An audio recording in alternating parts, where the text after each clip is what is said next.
Hey guys, how you doing? It's Eric Beard here. Half coughing because I'm sick, half coughing because I'm taking a break from some work that I'm doing here at the house.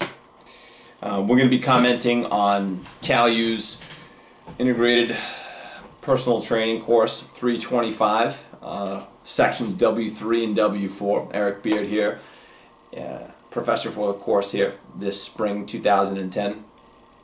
And I've got a little bit of a story to go along with the sawdust that's going over me. Tonight I'm working on Pinewood Derby. I'm sorry, but yes, Pinewood Derby for my daughter, who's a brownie, who's got her first race on this Saturday coming up. But I've never built one of these little, Pinewood Derby box cars, and I never did the soapbox derby cars as a Boy Scout or anything like that. But I get everything that I needed. I did some research. I have my 41-page downloadable ebook that I read. I gathered up the tools that I had, and yeah, I know a jigsaw was not the best thing to use, but I had that, and I had a clamp and a hacksaw and a rasp, and I've got some sandpaper and my gloves and my safety goggles and a mess all around me, and my extra wood. And this is kind of where I am with it. We're not, we're not where we need to be. It needs to be sanded down a little bit, and obviously I've got to put the axles and the wheels in, and my daughter's going to paint it, and it's legal. It's street legal. It's got to be 5 ounces, and you might not be able to tell from the video, but it's a little uneven in certain places. It's a little ugly in just this wood frame, and I'll be able to sand it down a little bit, but I don't really have any more of the tools. I don't have a Dremel tool or any of the other stuff to do the fine detail on there, but I'm going to get through with what I have.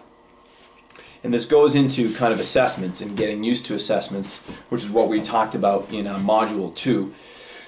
If you're unfamiliar with the assessments, or really anything in life, you do the research. You look around, you read at what you're supposed to do, you gather up what you need to perform a task, and then you practice it, and then you do it.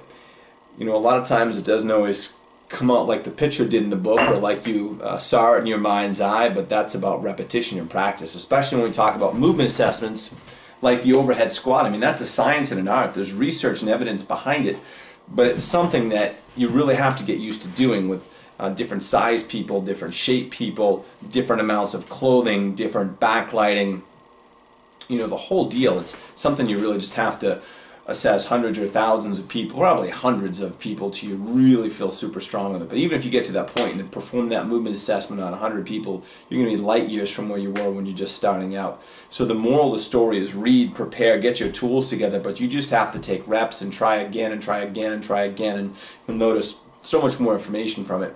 And just a bit of background on the overhead squat assessment is Dr. Mike Clark, who's the president and CEO of NASM, the National Academy of Sports Medicine. While he was working as a physical therapist with athletes, would perform goniometric range of motion assessments, manual muscle testing, and then began to look at movement and started to correlate them together to see, well, geez, if I had someone do a movement assessment and their foot turned out and their knee moved in on the table, what they found was they were missing sagittal plane dorsiflexion. They had overactivity of certain muscles and underactivity of other muscles. So they correlated movement to range of motion to manual muscle testing, and we came up with these predictable patterns of imbalances or dysfunction based off of an observable movement compensation. So when we talk about assessments, a dynamic movement assessment or a transitional movement assessment can give us tremendous amounts of information similar to what you would get from goniometry and manual muscle testing. It won't give you the big picture, it won't give you all the subtle details, but you're going to get most of it. Approximately, you'll get about 80% of the information that's there. And from a fitness perspective, just starting out, especially someone who's newer to this, getting 80% of the information correctly from a movement assessment in a short period of time is pretty powerful. As you can learn greater skill sets and learn more movement assessments and modified overhead squat and single leg squat and then manual muscle testing perhaps down the line, and definitely goniometry or the general range of motion assessments, it can give you much more specific detail. So you're going from kind of a shotgun approach where you're getting everything with the shotgun, but you're refining it down to a laser to be as specific and precise as possible with your corrective exercise and fitness programming. So get some repetitions, try it out. And one of the assignments for the module, for the discussion in Module 2, was to talk about the assessments that you feel comfortable with, or ones that you'd like to learn more about, and ones that weren't in the book.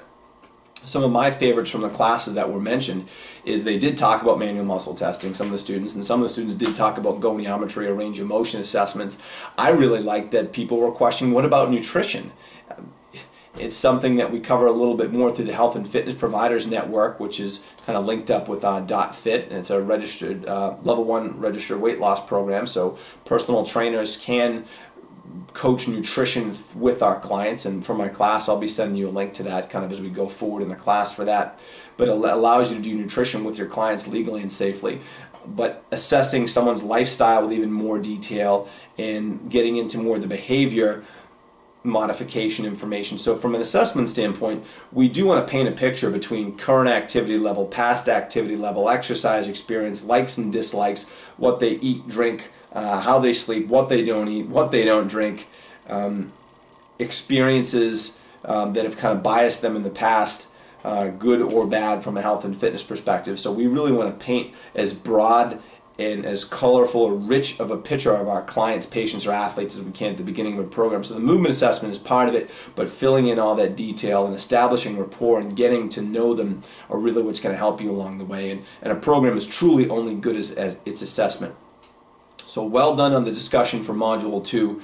Feel free to broaden your horizons with more assessments, as well as getting more specific with the movements assessment that NASM teaches, whether it's through the corrective exercise specialist course, especially the workshop, or just getting that 100 repetitions or practicing on 100 people for the overhead squat. You can get tremendous information from that it is correlated to goniometry and manual muscle testing. I know the video is starting to get along, so I want to give you a couple of key points. To maximize points on discussions, I do appreciate the activity that many of you have had, like, wow, great post, or I didn't know that, or I agree so much.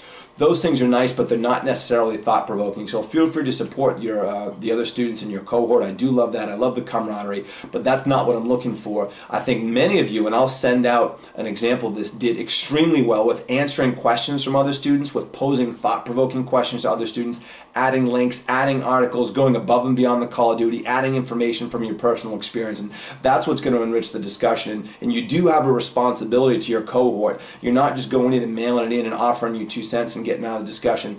You shape the experience of the entire cohort. Whether you've been doing this for a day, week, a month, or 10 years, your personal insight and experience are what brings richness to this CalU online education. So please give to others by giving your 2 cents in these discussions. And do it early in the week. We're asking you to get your initial post in there by Thursday. If you wait till Saturday or Sunday, most people might not be in the discussion forum catching those great tidbits. I saw several of you, especially I believe in the W4, that had wonderful posts and information and questions, but it was in on Sunday. And I really question how many other people in your cohort got to see that. So if you want maximal points, interact, add personal experience, ask questions that are thoughtful and thought-provoking, as well as getting it in on time. So I'm enjoying the class. I hope you guys are. I will give you a little bit more on assessments as we move forward, as we're starting to practice some of these in our take-home application. So thanks for watching, guys. Have a great day, and I hope you're enjoying this kind of summary of the CalU Fit 325 W3 and W4 workshops. For more information, calu.edu or nasm.org for the text that we use for this course, Essentials of Personal Training from the National Academy of Sports Medicine. Thanks for watching, guys. Merrick Beard. Oh, wish my daughter luck in the Pine Box Derby on this Saturday.